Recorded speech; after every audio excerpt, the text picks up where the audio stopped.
শালিনী মিত্রকে রূপা যখন এ বাড়িতে নিয়ে এসছে, উর্মি তখন জিজ্ঞাসা করে যে তুমি এ বাড়িতে কেন এসছো, অধিকার চাইতে, জয়ের কাছে অধিকার চাইতে? তখন শালিনী মিত্র বলে আমি আমার মেয়ের জন্য, আমার জন্য কোনো অধিকার চাইতে জয়ের কাছে আসিনি। তখন রূপা বলে উনি ক্যান্সারে আক্রান্ত, উনি এই যে কটা দিন বেঁচে থাকবেন সে কটা দিন উনি ওনার মেয়ের সাথে কেন থাকতে পারবেন না? আর ওনার সাথে যা ঘটেছে তার জন্য তো দায় দায় নিতে হবে কাকাইকে। পুরুষের মতো ওদেরকে রেখে আমার কাকাই চলে এসেছিল, তাই না কাকাই? তখন জয় বলে হ্যাঁ রূপা, তুই ঠিক বলেছিস। আমি আমার নিজের মেয়ের পরিচয় সকলের সামনে দিতে পারি না। আমি সত্যি কাপুরুষ, আমি সত্যি দায়িত্ব জ্ঞানহীন একজন মানুষ। আমি অসুস্থ হয়ে পড়ে যেতে গেলে, দীপা ধরতে গেলে বলে তুই একদম আমাকে ধরবি না, একদম ধরবি না আমাকে।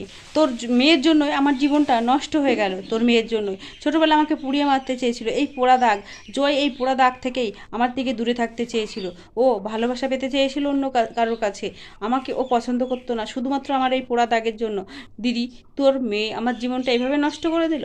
জয়ের কাকাই বলে জয়, এবার সব সত্যি সকলের সামনে স্বীকার কর। জয় বলে ও শালিনী মিত্রর সাথে আমার দেখা হয়েছিল মুম্বাইতে।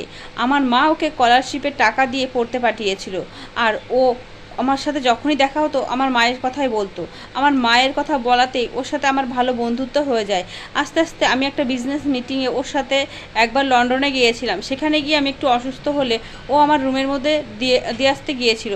তারপরে জানি না কাকা আমরা কখন কাছাকাছি এসে গেছি। একথা শুনে উর্মি চিৎকার করে বলে চুপ, একদম চুপ, তোমার নোংরা কিচ্ছার কথা আমি শুনতে চাইছি না, একদম চুপ। শালিনী বলে ওই রাতের পর লাবণ্য যখন আমার গর্ভে আসে, আর লাবণ্য জন্মের পর আমি জয়কে জানিয়েছিলাম যে লাবণ্য জন্ম নিয়েছে। আর আমি জয়কে একটা কথাই বলেছিলাম, আমার মেয়ের পদবি যেন জয়ের পদবীর সাথেই হয়, আর ওর নামটা যেন লাবণ্য সেনগুপ্তর নামেই হয়। তাই জয় ভালোবেসে ওর নাম লাবণ্য সেনগুপ্ত দিয়েছিল।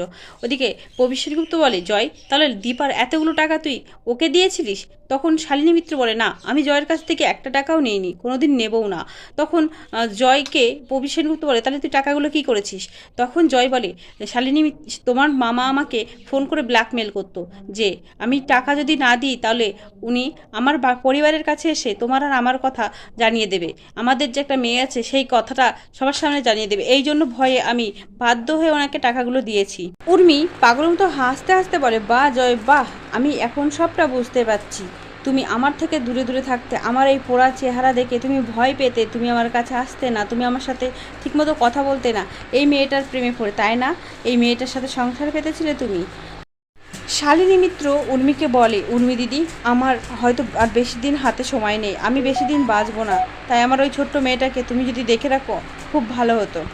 উর্মি শালিনী মিত্রের উপরে চিৎকার করে বলে তোমার আর তোমার জয়ের অবৈধ সন্তানকে আমি মানুষ করব, সেটা সম্ভব না।